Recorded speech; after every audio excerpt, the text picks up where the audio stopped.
The Arizona desert is making for some unusual bedfellows. 700,000 acres of land just south and west of Phoenix could soon be declared by Congress as new national conservation or wilderness areas. It's called the Sonoran Desert Heritage Plan, supported by a wide assortment of people who can sometimes be at odds, but are finding common ground over protecting this unique desert.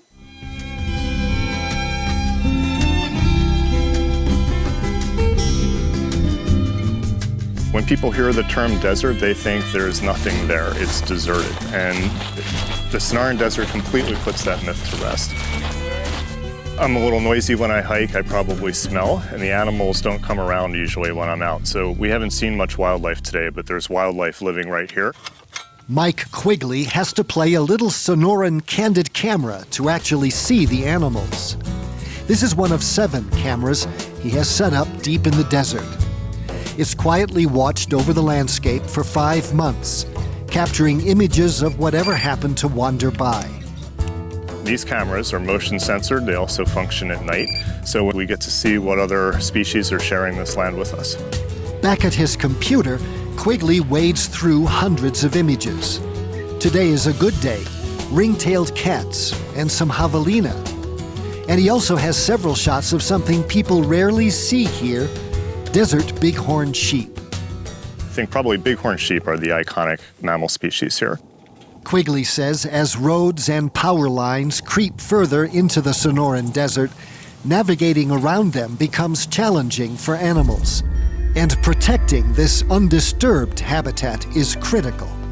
For large species like bighorn sheep that need to move great distances to find food, to get to water sources, to find mates, and to avoid certain areas when wildfires or other natural disasters occur. And preserving this intactness, this almost 700,000 acres of high-quality habitat for them, I think is probably one of the single best things that we can do to assure that species survival. I asked the people in my church, where do you feel closest to God? And they don't say, listening to your sermons. They say, out in the desert. Pastor Doug Bland knows you can't bring the mountain to the children, so he's bringing the children out to the mountain. Look it, there it is. And we're gonna do a game called the camera game. In this case, it's Saddle Mountain, one of the areas proposed for wilderness protection. Bland has brought some children from his church to see this landscape like they've never seen it before, thanks to a little game he's created. One person is the camera, and the other person is the photographer. And you as a photographer get to take this camera to some spot to capture an image of the desert.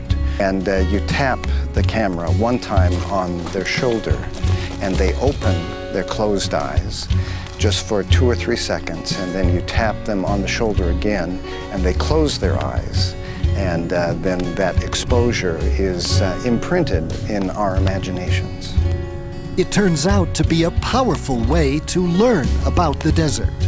It was amazing to me because it's like you see that mountain and then you realize that God created this.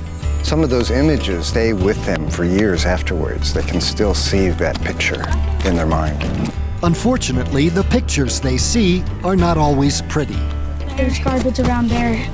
This part of the desert is riddled with litter. Bland believes wilderness protection for Saddle Mountain will get it cleaned up and ensure that it stays that way. We want this place to be protected for future generations, for our children and our grandchildren and their children. So it'll be here for a long time. A person can visit here and find solitude. They can find all sorts of wild animals and a lot of archaeology in this area.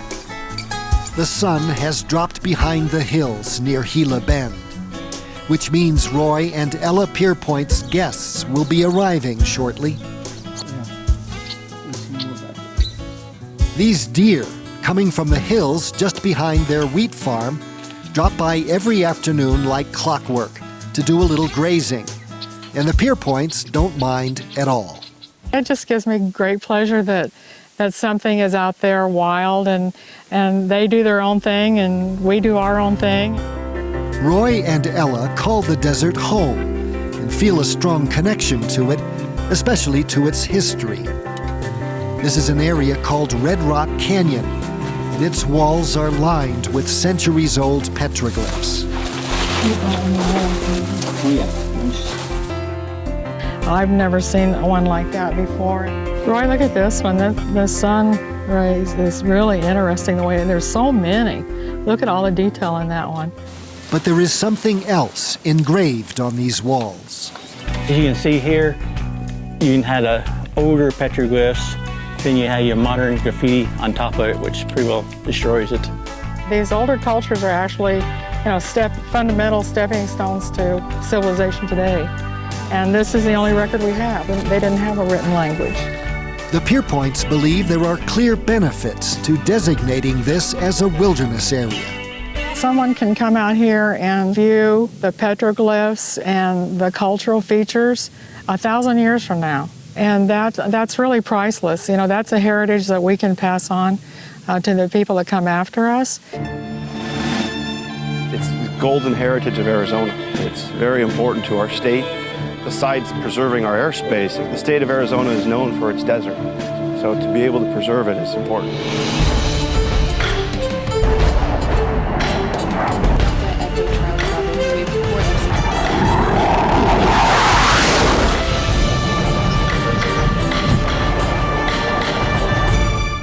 Luke Air Force Base sits at the edge of many of the lands proposed for protection. It provides thousands of jobs to the local economy, a $2 billion economic engine for Arizona. For the nation, it plays a more vital role. Luke Air Force Base has one purpose, and it's to train the world's greatest fighter pilots. Ron Seitz is the president of Fighter Country Partnership, an advocacy group for Luke Air Force Base and its families. He says the pilots training at Luke use the open desert airspace to practice their maneuvers. Much of it is proposed for protection. What they're preserving on the ground is preserving the airspace Luke needs to accomplish its mission. Whatever saves our airspace means Luke's going to be around a lot longer. And that makes the Sonoran Desert Heritage Plan appealing for so many. It's very easy for us to support that project. It's a really awesome collaboration, and we like it. I just think it's a win-win for everybody. We see the land as a place that might bring us together. We find it to be a place that unifies. Especially today when it seems like every time you turn on the news, it's about division in society. And wilderness really is our common ground. We want our children and our grandchildren to see this and to show how beautiful the desert is.